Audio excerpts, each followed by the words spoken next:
The limit state design. How do you design a structure? The design of any structure can be performed by keeping in mind the following two important conditions. Every structure that is designed should satisfy these two conditions. First is safety and the second is serviceability. Let us discuss about each one of them briefly. How do you say that a structure is safe? How do you ensure that a structure is safe? A structure is considered safe if the possibility or chances for collapse of the structure is very low. Collapse chances are very low when it is subjected to service loads and probable overloads. What are service loads? Service loads are usual expected loads on the structure which it is subjected to in due course of time. What are probable overloads? These are extreme loads which might occur very rarely, such as winds and earthquakes. Now, what are the different ways by which a structure can fracture or collapse? By exceeding the strength of the material or by exceeding the load bearing capacity, a structure can collapse. By sliding or by overturning or by buckling or fatigue or fracture. So these are the different ways by which a structure can fail and become unsafe. Now coming to the aspect of serviceability, this is another most important aspect which should be taken care of while designing a structure. It is not just important to ensure a structure is safe, it is important as well to ensure that the structure is serviceable too. How do you ensure it?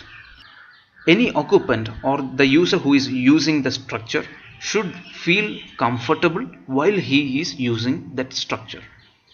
If the chances of user discomfort is acceptably low, then we say that the structure is serviceable. Okay. And what are the factors which affect the comfort of a user? The deflections of structure, the large cracks occurring in structure, vibrations in the structure can actually make the user afraid. It doesn't seem comfortable for the user.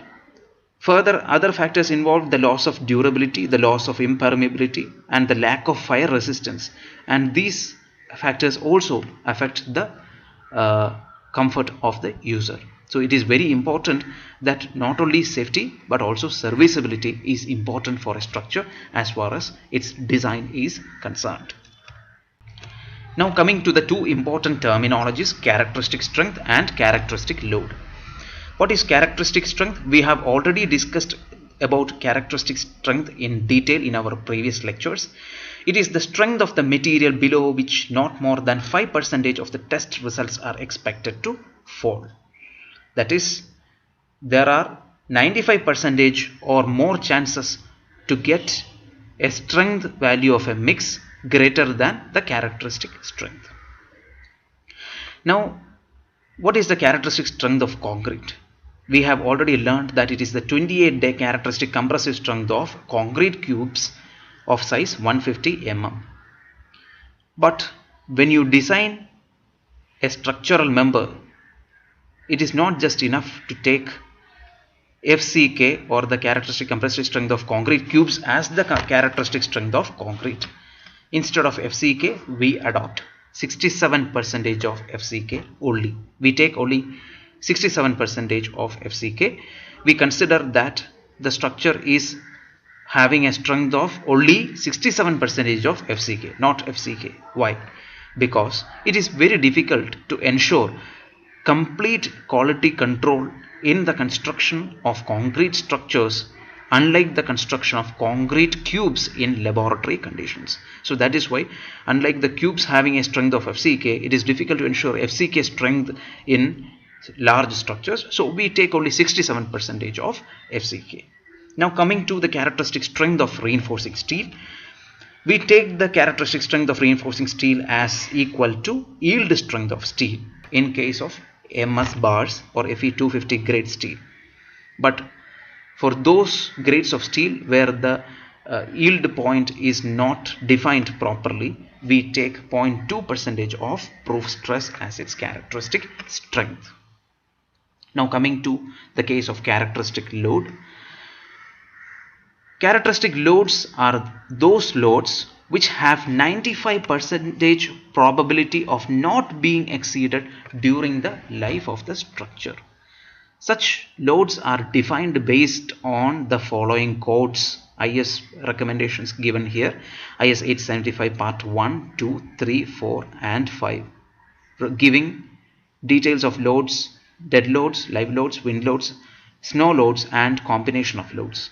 Further, the IS code IS 1893 also gives the load details when a structure is subjected to earthquake loads or seismic loads. Before we go into the details of limit state method, we should know and define what is meant by limit state. As the name suggests, limit state is a limiting state of the structure. It is a limiting state of a structure beyond which the structure no longer becomes safe or serviceable. So the serviceability and the safety requirements of a structure just before the failure occurs is ensured by limit state. So limit state is that state of a structure beyond which the structure is no longer safe or serviceable. Okay, and in terms of the textbook definition, a limit state is a state of impending failure beyond which the structure ceases to perform its intended function satisfactorily, either in terms of safety or in terms of serviceability. Okay, now let us define the types of limit states. We have two types of limit states: ultimate limit states or limit state of collapse, and serviceability limit states. The ultimate limit states are explained in terms of the strength of the structure, or if the structure undergoes overturning or sliding, buckling, fatigue or fracture.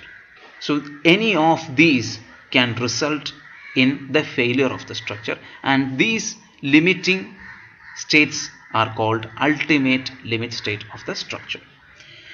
Now coming to the serviceability limit states, as we already discussed that the serviceability limit states are those which renders the structure discomfortable, makes the structure discomfortable for occupancy. And what are such limit states? Excessive deflections, crack width, vibrations, leakage, loss of durability, etc. Now the method of limit state is actually entrenched upon all the above aspects, and here we perform two things which are very important.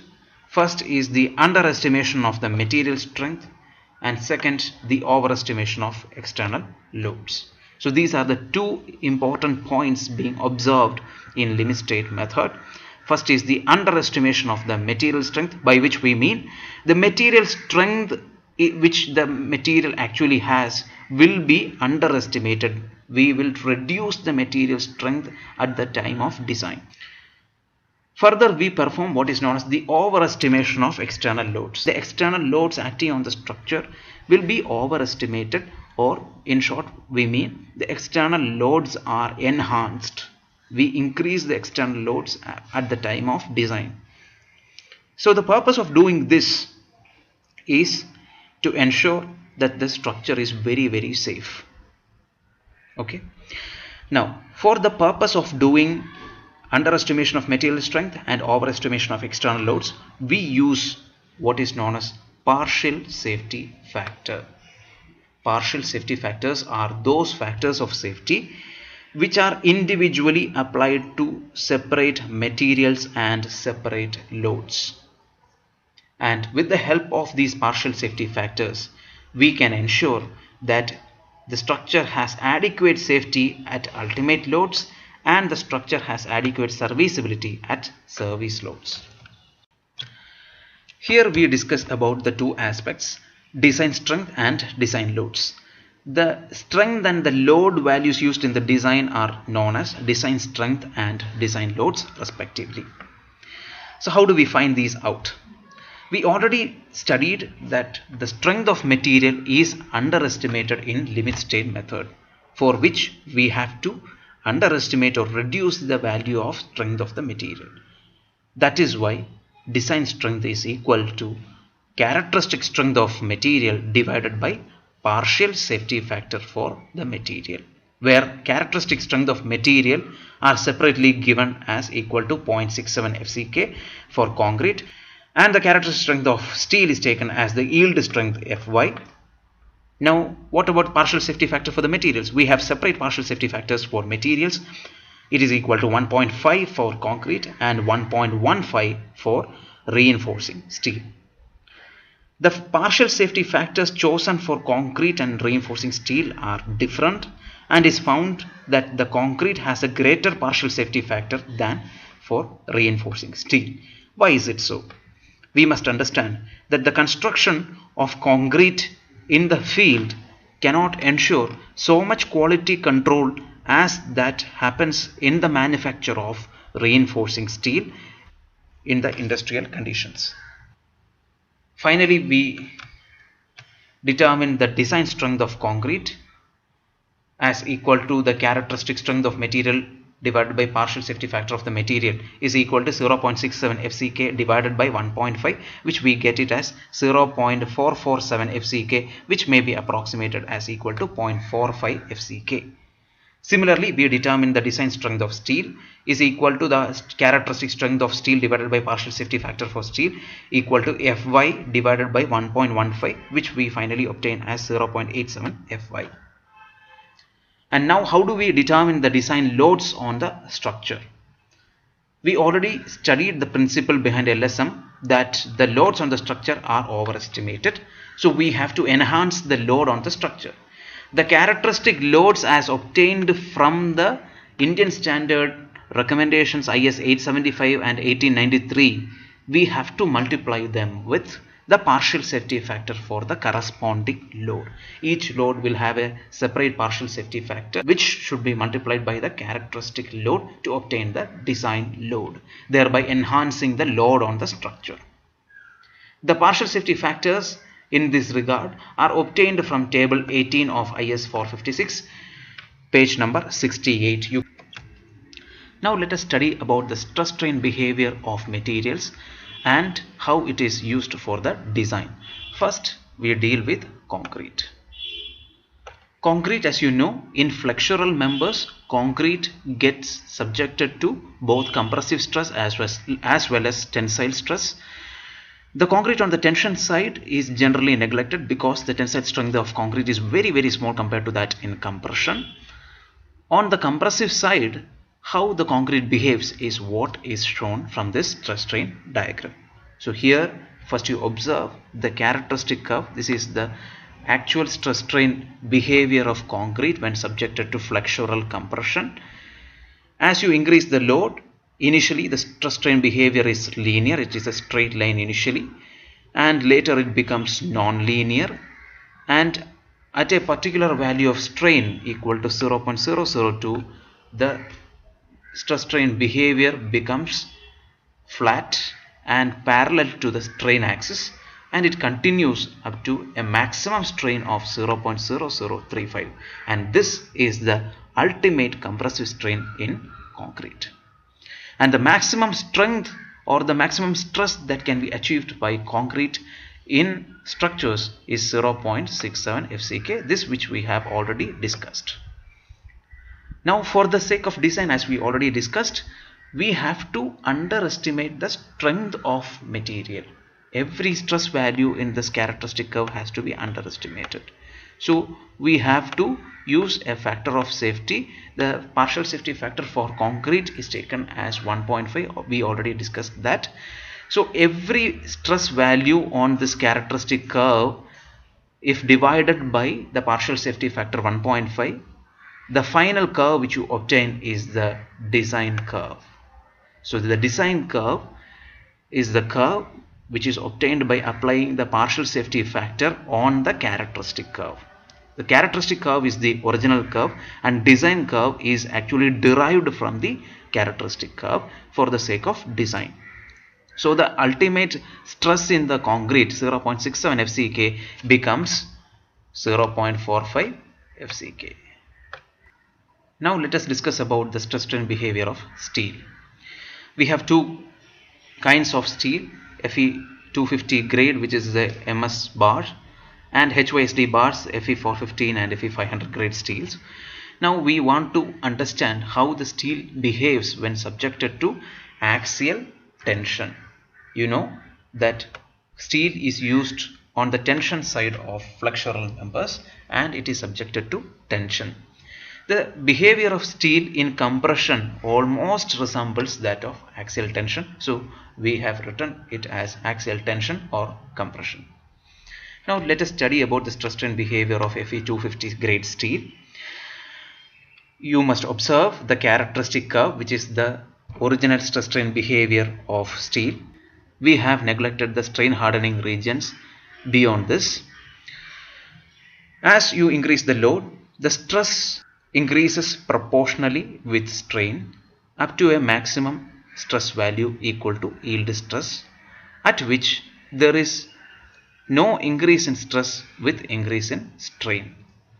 So this is characteristic curve of Fe250 steel, and you want to obtain the design curve, for which you need to underestimate this curve. But underestimation is not done in the initial portion, because the modulus of elasticity of steel is always constant. Whether it is characteristic curve or design curve, the modulus of elasticity or the slope of the initial portion of the stress strain curve is always constant in case of steel. So you need to underestimate the characteristic curve only beyond the yield point. So the stress value corresponding to yield point is underestimated and you get it equal to 0.87 Fy.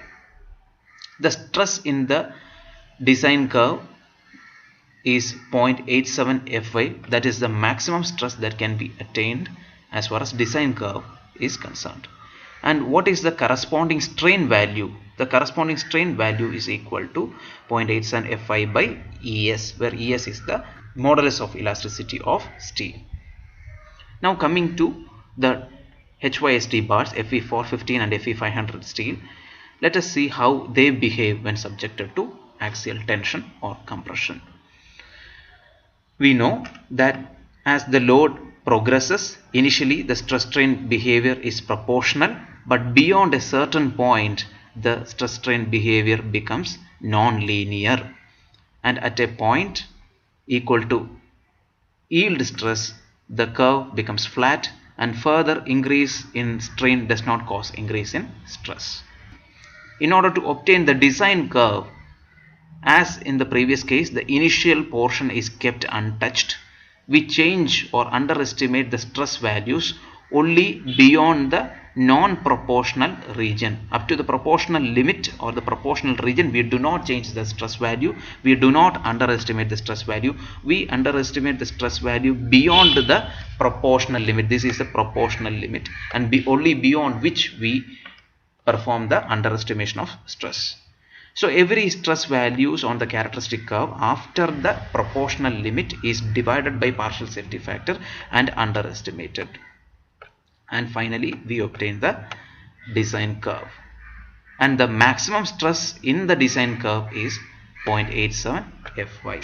Now what is the strain value corresponding to 0.87 Fy in the design curve? It is equal to 0.87 Fy by Es plus 0.002.